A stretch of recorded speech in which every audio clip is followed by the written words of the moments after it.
E aí, gente, tudo bem com vocês? Temos até uma modelo, ó, só para falar sobre esse assunto maravilhoso. E, aliás, ela deu uns incentivos ali para a gente assistir. A gente vai falar hoje sobre Pose, que é uma série que está disponível no Netflix. A gente vai conversar um pouco e com um pouco de blush, né, Beck? Se apresenta aí pra gente. Oi, gente, tudo bem? Sou a Beck, sou modelo e vim aqui a convite da Thais. Sim, eu adoro Pose, eu amo Pose com todas as minhas forças. Tipo, foi uma série que me impactou por N motivos e a gente vai falar sobre aqui. Eu espero que vocês gostem. E é isso.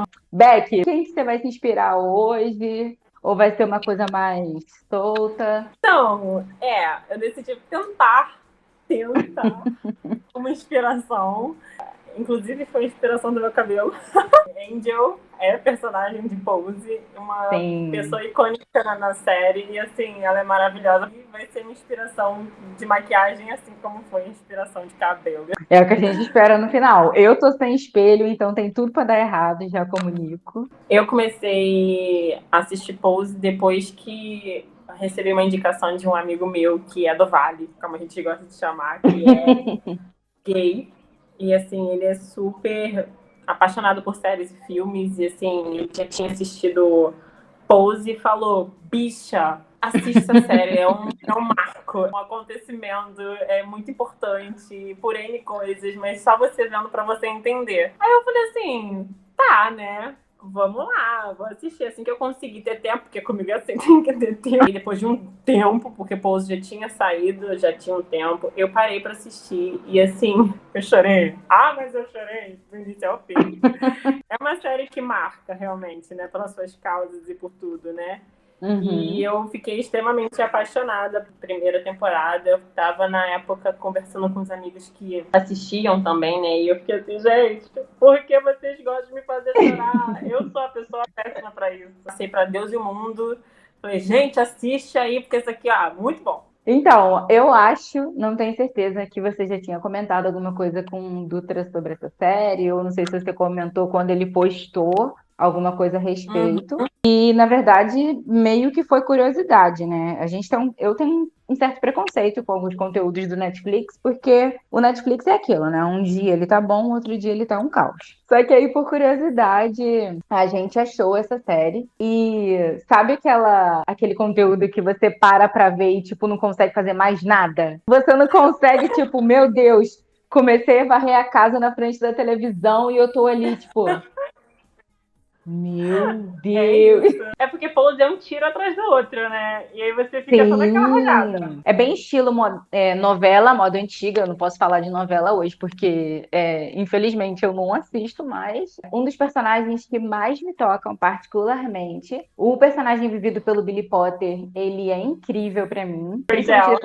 Principalmente depois que a gente soube que ele estava doente. Eu acho que todo o contexto da série fez ainda mais sentido pra mim, sabe? Um dos temas abordados pela série, o HIV, né? Eu não lembro se foi no ano passado ou no início desse ano, Menina, foi falando, aí que eu descobri. falando que ele estava doente. E eu fiquei bem chocada, assim, sabe? Foi uma informação que me deixou bastante arrepiada. Você pensar que a Uhum. pessoa tá atuando, passando por uma situação super pesada na vida dela, sabe? E tendo que lidar com aquilo entre a ficção e a realidade. Porque você não espera, né? Você tem aquela visão hollywoodiana que todo mundo tá bem, mas a gente não entende o que vem por trás, assim, não conhece, né? E aí eu acho que Sim, foi exatamente essa questão com o Billy Potter, e aí acabou linkando a série com a realidade. Por um lado é o máximo, né? Não por conta da doença, né? Mas porque existem semelhanças, mas por outro é tão pesado o fato. Não é uma doença assim qualquer que você consegue a cura assim com facilidade, né? No entanto, ainda não tem cura sim. hoje em dia. E a série se passa, eu não lembro em que ano, 1987 a primeira.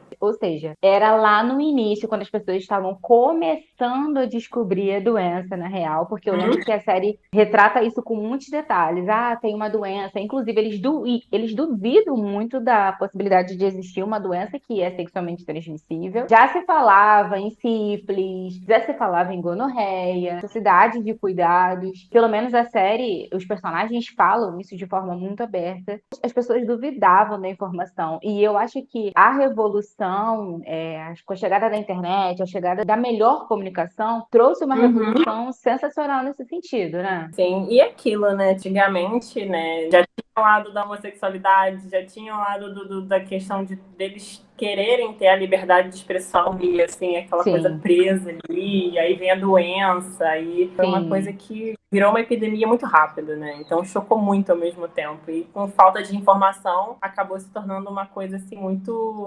negativa, né? A própria série mostra isso, que lidar não foi uma coisa muito fácil e aceitável para todos, né?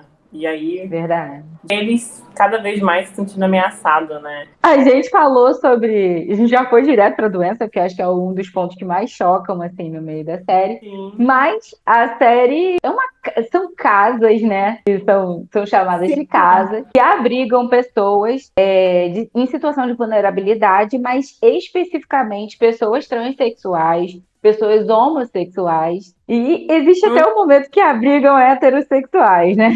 Pra tu ver, né? Que é uma comunidade de coração aberto. E é o que eles pregam o tempo todo. Mas uma coisa que eu vi, que na época que eu assisti a temporada, e eu fui pesquisar mais, saber mais sobre...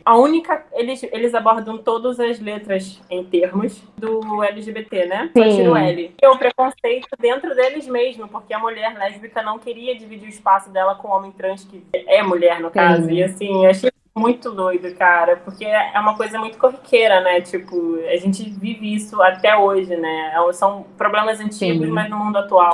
Existem mundos que a gente não tem propriedade para falar. A gente fala isso de uma forma superficial e também eu acho que a série, por mais profunda que ela seja, ela entrega isso pra gente de uma forma superficial, porque a realidade, só quem vive exatamente o preconceito na pele sabe o que pode falar, né? Mas eu acho assim que ainda existam preconceitos, esse separatismo, mesmo dentro da comunidade LGBTQIAP+, mesmo rolando esses preconceitos, né, a falta de inclusão da mulher lésbica, ainda assim eu acho que eles são, ao máximo, muito inclusivos. É um amor, sabe? E amor mesmo, sabe? Porque eles aceitam diversas histórias vindo com diversas situações, pessoas que foram, na maioria, né, abandonadas pelos seus pais. Primeiro, eu não sei como eu lidaria se os meus pais dissessem de uma hora para outra que não sou mais da família deles e eu não sou mais merecedora do amor deles, me colocasse para fora de casa porque eu simplesmente não sigo um padrão que é exigido, entre aspas, pela sociedade, sabe? O Damon. Cara, assim, os pais dele, a gente vê que eles são de uma família religiosa, e a gente tá falando aqui de duas pessoas que vêm de famílias religiosas, tá, gente? Então, a gente sabe muito bem os preconceitos que, pelo menos, assim, falando da minha família, até hoje rolam muitos preconceitos. Nossa. Eu, de vez em sempre, tô conversando com a minha avó, corrigindo as falas dela, trazendo pra ela que ela precisa se atualizar, falando com os meus pais, tá? Que eles não aceitam, né? Mas a gente tenta. Respeita, pelo menos. Como é que é pra você isso? Não é muito diferente, não. Na minha casa também é muito conflitante. Agora eu vejo que minha mãe, assim, ela aceita mais. Lá em casa é um processo, né? Meu pai, ele não aceita, mas ele também não fala nada. Meu pai não é o tipo de pessoa que fala, mas a minha mãe opina.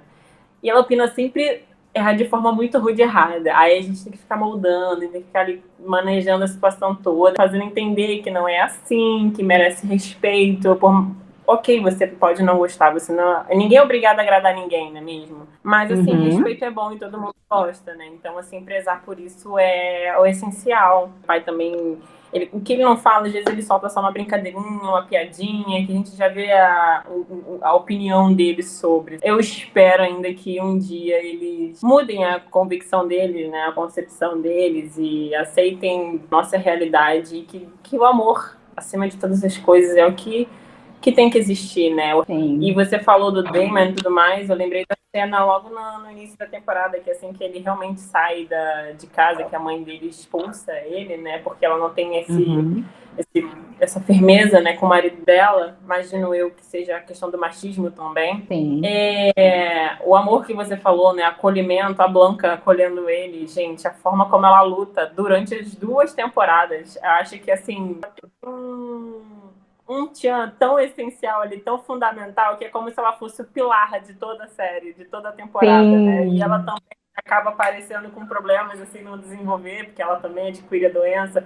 E, assim, sempre forte, sempre sorrindo, sempre tentando vencer a vida dela de uma outra forma, tentando não deixar a doença, né, derrubar ali, deixar tudo mais frustrante do que ela já tá vivendo, né? Quando eu iniciei a série, eu jurava que quem teria a maior relevância, na verdade, seria a Electra, porque acho que por tudo assim que a gente vê, né? Ela tem uma coisa meio da competitividade, de ser a maior, de ser a melhor. Eu jurava que tudo ia girar em torno dela. E eu até falei isso para o Washington. Eu não consigo acreditar que o Netflix vai me fazer o favor de perder tempo para ver competitividade entre 2 mulheres, principalmente porque a gente está falando de mulheres transexuais. Se for para ver competitividade, eu não quero. Me basta, vamos pular.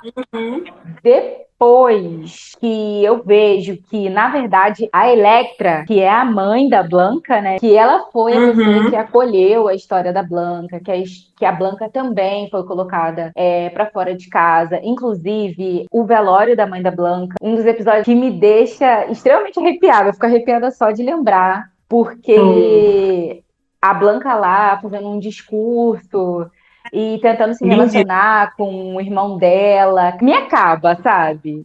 E mostra que as relações construídas dentro da série me trazem para uma possibilidade de realidade. Beck, isso me desestrutura. Porque uma vez que eu penso, é claro, não é a minha realidade ser uma mulher homossexual, uma mulher transexual, mas a necessidade de validação, de aprovação dos pais, isso é uma realidade minha. Que você se sente invalidado, duvidado, desprezado, no caso da Blanca, deve ser muito mais complicado. Pois é, né, cara? E é uma realidade de muitos mesmo, né? Você falou de falecimento que te chocou, que te impactou. Pra mim, o da Candy também foi, assim, lágrima atrás de lágrima. Foi um motivo muito cruel, né? Morreu sendo espancada por ser trans. Ou seja, a agressão ali, aquela parada do preconceito, mais uma vez ali vindo com tudo. Mas, assim, os depoimentos, ela em contato com cada um de uma certa forma. Ela com a Electra, que estava sempre muito resistente também. Que a Candy era um personagem que estava tentando ter o seu espaço também, o tempo todo tentando aparecer dentro da própria casa, porque ela estava se sentindo sempre muito desvalorizada. E aí acontece tudo aquilo e no final ela se torna um personagem essencial pra caramba, cara. Completamente.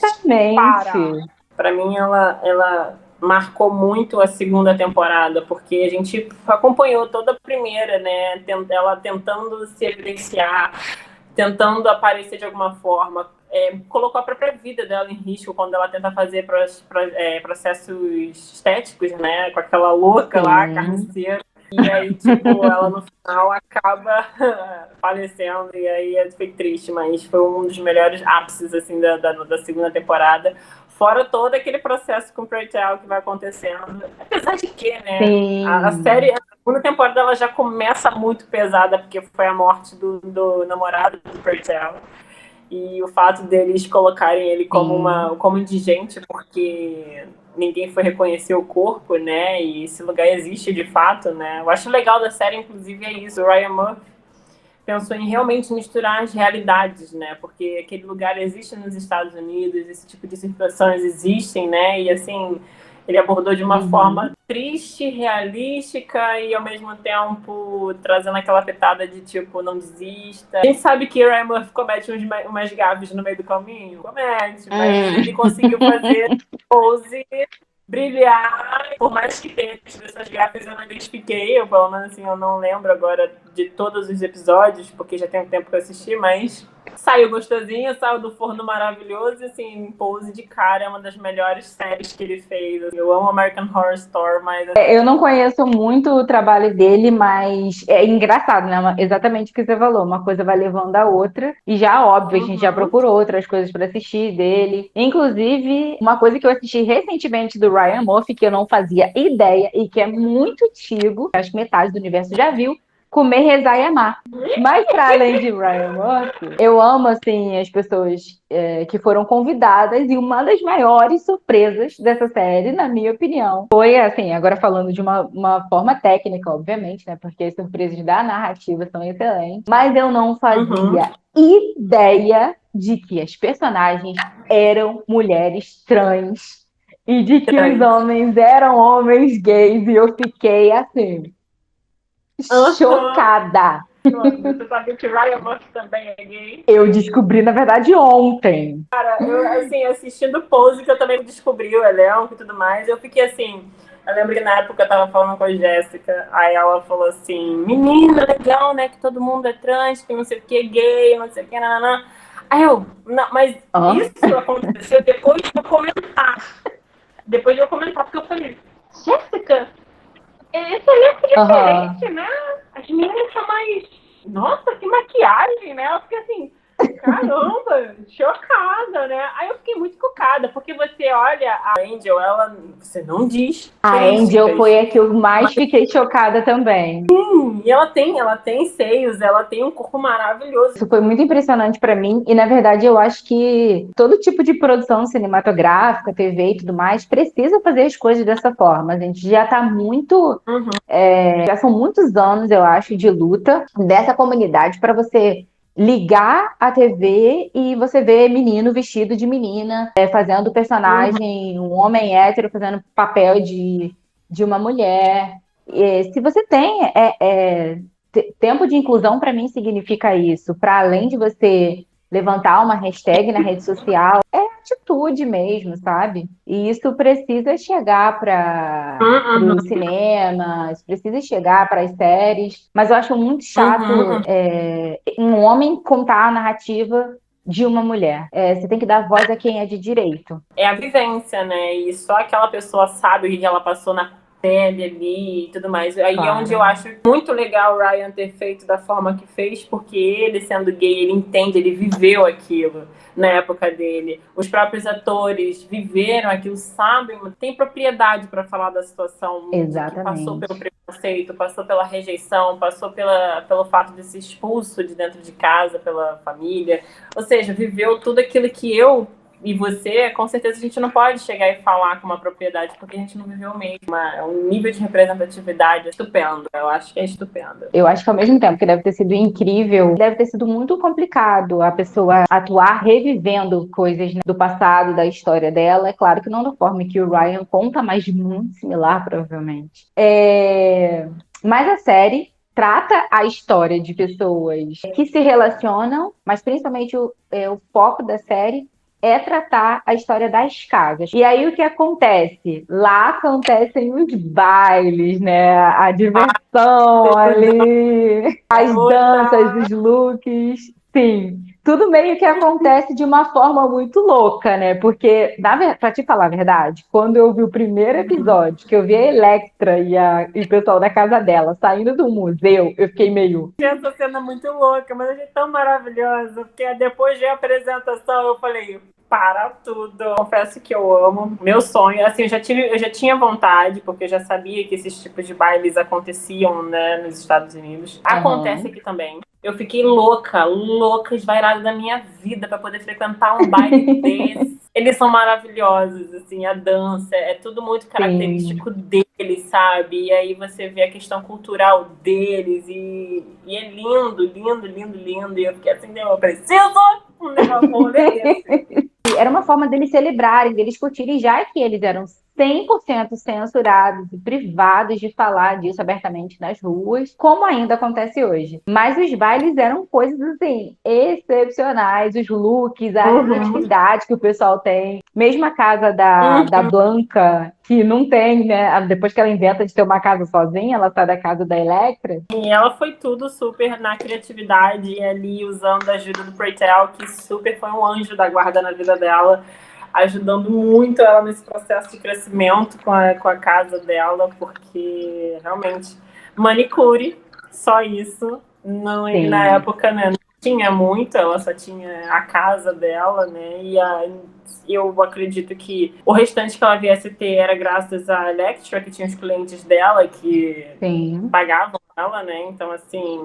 vivia do luxo. Inclusive, um parênteses nada a ver aqui que eu acho maravilhoso, que eu morri de rir, ela trabalhando no restaurante como atendente lá na portaria. Gente, aquela cena é maravilhosa. Ela falando aquele jeito dela, odiando a vida dela por ter que trabalhar. E eu acho também que essa questão do trabalho, da falta de oportunidade para ela, principalmente estava relacionada ao fato dela ser uma mulher trans.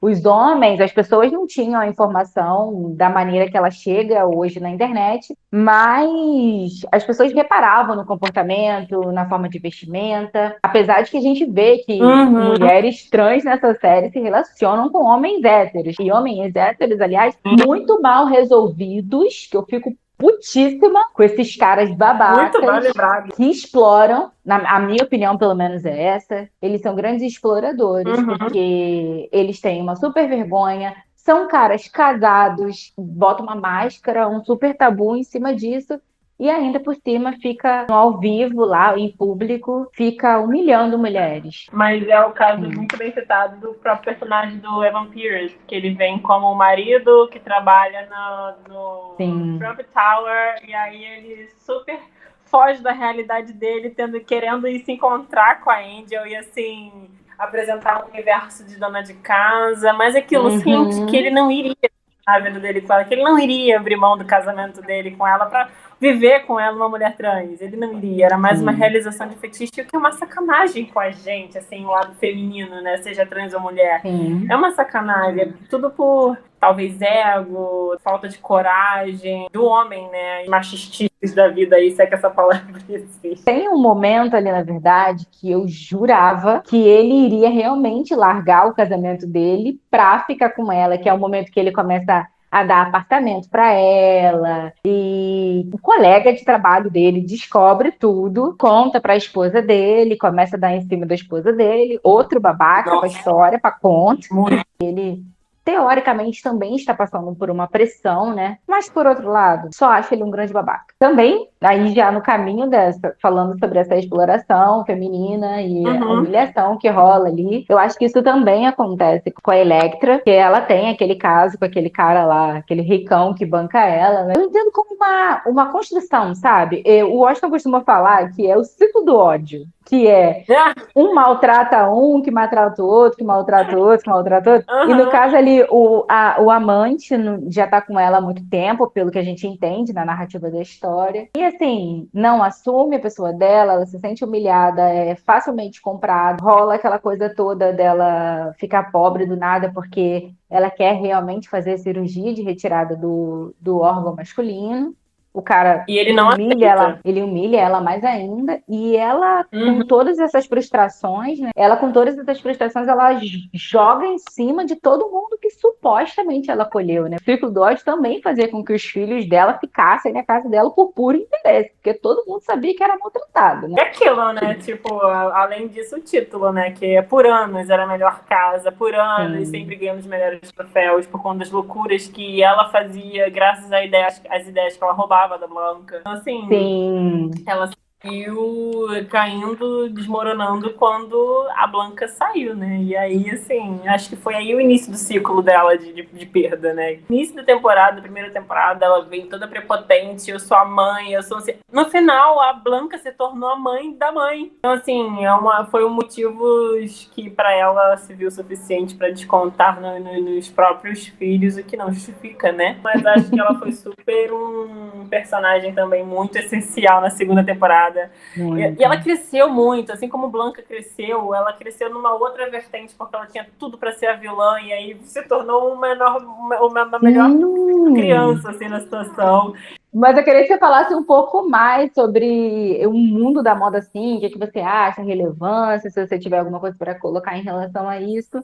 A moda sempre foi uma coisa, como eles gostam da extravaganza. No tanto, o Preytel é o que mais falava sobre isso, a própria Electra falava muito sobre isso. Então, a imagem em si era uma coisa fundamental. E quando Madonna lança Vogue em 1990, que vem com a segunda temporada, que eles estão no auge, se você ver os próprios bailes, o marco da música, eles ganharam mais visibilidade na comunidade, né, e na sociedade. Eu acho que isso acabou agregando para que mais do visual chegasse, né? Consequentemente, a moda veio junto, porque com a música também veio a moda, tipo, acrescentou mais. No entanto, na segunda temporada, Angel consegue realizar o sonho dela de ser modelo e sair nas revistas e tudo mais. Inclusive, amor, eu estudo até hoje, Angel, para poder conseguir fazer as coisas. Isso é maravilhoso. E a moda, querendo ou não, para qualquer profissão que tenha um certo... Qualquer profissão, assim, mais ligada a isso, né? A moda influencia muito. Era um marco, né? As pessoas vinham até eles querendo saber mais. Vinham até eles para identificar. No entanto, no início da segunda temporada, Damon, super gay, tá lá ensinando Vogue pras madame rica. Um mix de tudo. E aí Angel, uma trans, consegue sair na revista, uma revista mega importante da época, e marcas de maquiagem. E eles saindo do casulo deles através da moda. Enfim, a Blanca, ela é a grande estrela do rolê, na minha opinião. Ela apoia todo mundo no que todo mundo quer fazer. Na casa dela pode tudo, só não pode usar drogas. Ela tá certíssima, claro. Tem momentos ali que ela coloca os filhos pra fora de casa e fala que... Mas ela é muito acolhedora, sabe? Eu queria ser